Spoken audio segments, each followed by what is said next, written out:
आर्य college के अर्थशास्त्र वाणिज्य विभाग, उच्चतर शिक्षा निदेशालय पंचकुला हरियाणा एवं society of pathways to sustainability के संयुक्त तत्वाधान में सतत विकास लक्ष्य, चुनौतियों और रणनीतियों विषय 2 दिवसीय अंतर्राष्ट्रीय कॉन्फ्रेंस शानदार आगाज में हुई।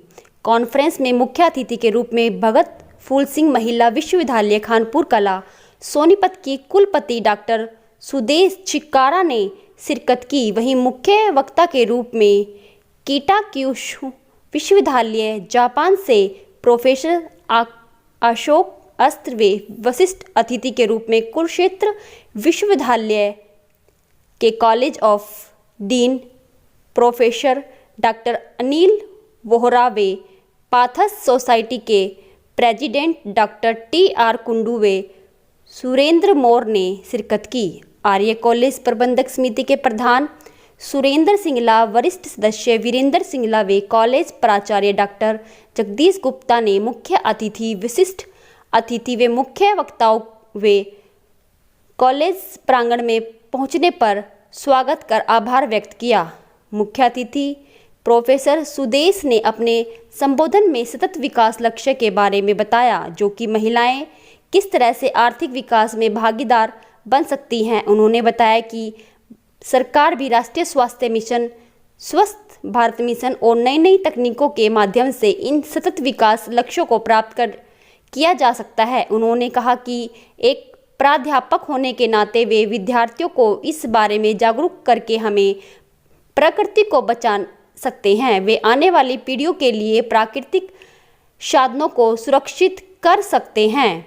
एक प्राकृतिक वे दूसरा सामाजिक। हम आज की हालत के लिए खुद जिम्मेदार हैं। हमारी वजह से प्राकृतिक दोहन, सामाजिक समरसता में बिखराव व असमानता उत्पन्न हुई है। इसलिए सतत विकास लक्ष्यों को प्राप्त करने के लिए सामाजिक समरसता व विकास के बीच में सामंजस्य बिठाना जरूरी है। मुख्य वक्ता अशोक अस्त्र ने बताया कि सतत विकास लक्ष्य के 8 और लक्ष्य 17 के बारे में बताया। उन्होंने बताया कि किस तरह से सभी कर्मचारियों के लिए तनाव रहित वातावरण बनाकर इन लक्ष्यों को प्राप्त किया जा सकता है। तनाव रहित रहकर कर्मचारी आर्थिक विकास में अधिक सहायक होंगे। उन्होंने भारतीय ज्ञान परंपरा जैसे वेद आदि दी गई तकनीकों का प्रयोग करके वे योग करके हम कर्मचारियों का उत्थान कर सकते हैं। प्रोफेसर सुरेंद्र मोर ने अपने वक्तव्य में सोसाइटी के बारे में बताया। उन्होंने बताया कि सतत विकास के लक्ष्यों को प्राप्त करने के लिए इस सोसाइटी का गठन किया गया है। इससे जागरूकता फैल कर हम अपनी पार्थिव पृथ्वी को बचा सकते हैं। उन्होंने कहा कि आओ सब मिलकर इससे एक मिशन बनाएं।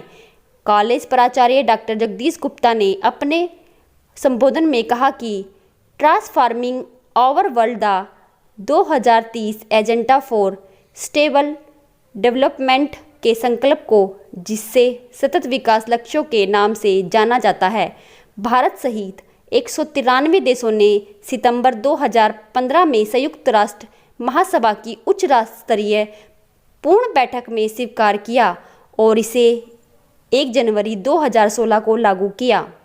सतत विकास लक्ष्यों का उद्देश्य सबके लिए समान, न्यायसंगत, सुरक्षित, शांतिपूर्ण, समृद्ध और रहने योग्य विश्व का निर्माण करना और विकास के तीनों पहलुओं अर्थात सामाजिक समावेश, आर्थिक विकास और पर्यावरण संरक्षण को व्यापक रूप से समाविष्ट करना है। शताब्दी विकास लक्ष्य के बाद जो 2000 से 2015 तक के लिए निर्धारित किए गए थे, विकसित इन लक्ष्यों का उद्देश्य विकास के अधूरे कार्यों को पूरा करना और ऐसे विश्व की संकल्पना को मूर्त रूप देना है जिसमें कम चुनौतियों और अधिक आशाएं हों। कॉन्फ्रेंस के प्रभारी प्रोफेसर सतबीर ने बताया कि इस कॉन्फ्रेंस में 400 से भी अधिक ने अपने शोध पत्र प्रस्तुत किए। And my university is the University of Takyushu. I'm a professor of global business at the University of Takyushu. You can see on the map, it is about 1,000 kilometers from Tokyo.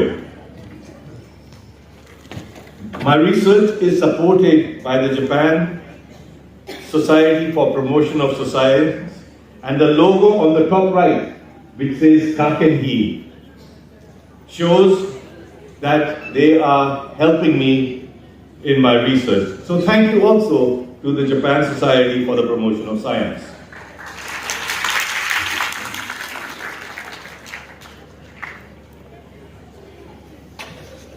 So I talked about mitigating the embedded conflicts. First, I will take two goals. First, let's understand what Goal 8 stands for.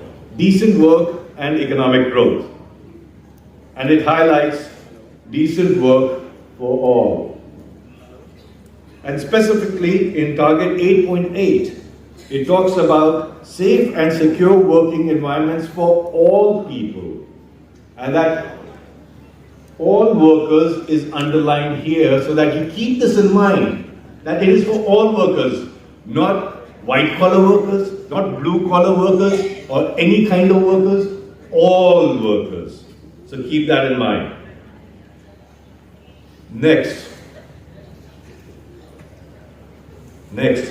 we turn our attention to Goal 17, Partnerships for Goals. And the full form talks about the global partnership. Okay? Strengthen the means of implementation and revitalize the global partnership for sustainable development. It envisions developed countries like USA, UK, Germany, France, and also Japan, where I come from today, helping developing countries such as Malawi in Africa and Bolivia in South America, but also countries like India and Thailand in Asia.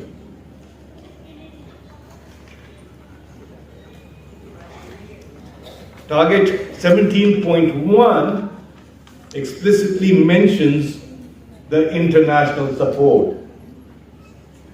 And Target 17.11 talks about increasing exports of developing countries. Therefore, when Maruti Suzuki exports from India, this then becomes an example of increasing exports of developing countries. Professor Surinder More talked